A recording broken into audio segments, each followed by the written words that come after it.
Good morning. It's Ruth Backlund from Energy Works Myofascial Release. Want to talk to you a little bit about trauma in the tissues this morning. So, have you ever fallen out of a tree and break an arm or a leg? So think back to your childhood, right there where that might have happened.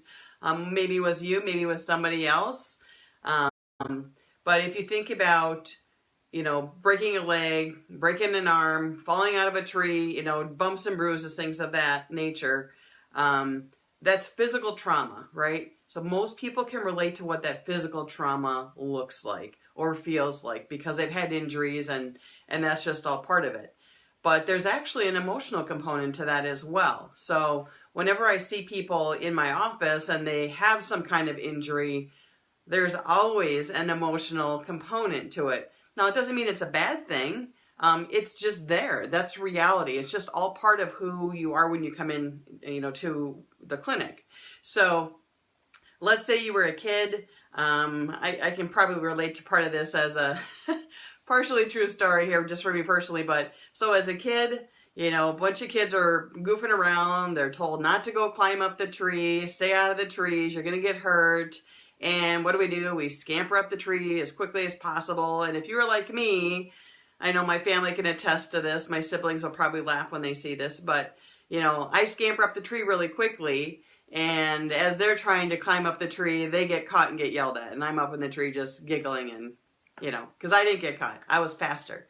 So, but anyway, let's say that you got up the tree, you and your best friend are hanging out there, and all of a sudden somebody loses their balance. They were goofing around and somebody falls.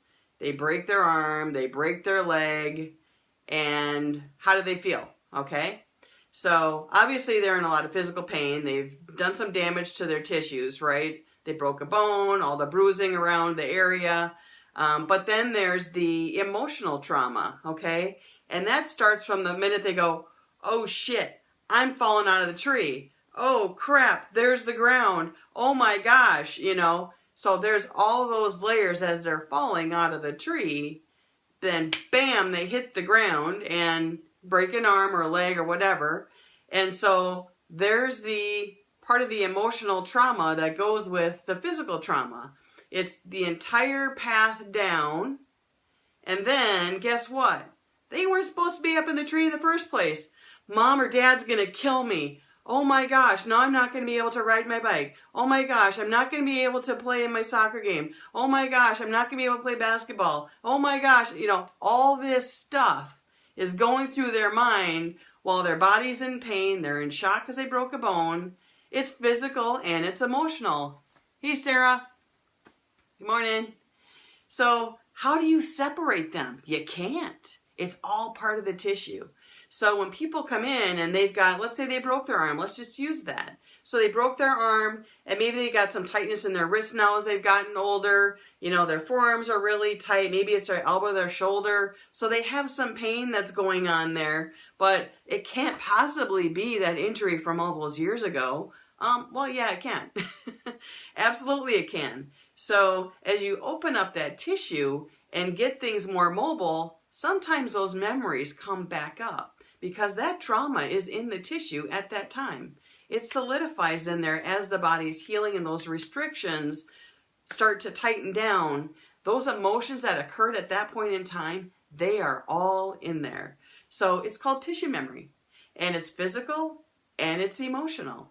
So that will be true for just about anything, anybody walking into my office, surgery, a trauma from falling out of a tree or falling off your bike.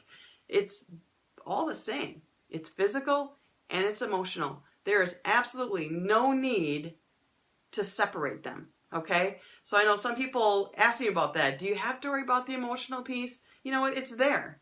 Don't worry about it. It's there. If it's going to do something, it's going to present itself. It might come up as a memory. It might not come up as a memory. Sorry if you can hear my dogs in the background. There must be something going on outside. Okay, so Sarah says, good morning. I wish more practitioners understood and incorporated this knowledge into their work. Let me see if I can see what the rest of this is. Oh, it's so important. Absolutely. And actually, I will tell you, Sarah, most practitioners are scared to deal with the emotional stuff. Why? We're human. We're human beings. We have emotions. We're happy. We're sad. We're angry. We cry. I mean, we're delighted. It's who we are. So you're right. Most people don't recognize that, and they're uncomfortable with it. You know, if they're comfortable talking about emotions, they're usually in some form of talk therapy, or they go into that field of talk therapy. But it's really just all part of us. We are a whole human being, and we need to address the whole human being. So yeah, trauma in the tissues, it's physical, it's emotional. You don't know what it is. Just allow it to happen. Don't worry about it. It's there. So just be you. If you're coming to the treatment room, don't worry about it. It's just there. Sometimes people have more needs on the emotional caliber than they do the physical. Maybe don't have pain. They just have some tightness or anxiety, and it could be just avoidance. It might be some behavioral things. It's trauma in the tissues. Something has happened. It can be physical, emotional, and it's all wrapped up together. So I'm going to sign off this morning. I need to get ready for work, but thanks, Sarah, for joining me today. And if you have any questions, give me a shout out. Put something in the chat, or feel free to give me a buzz, and we can talk on the phone. So anyway, have a good day.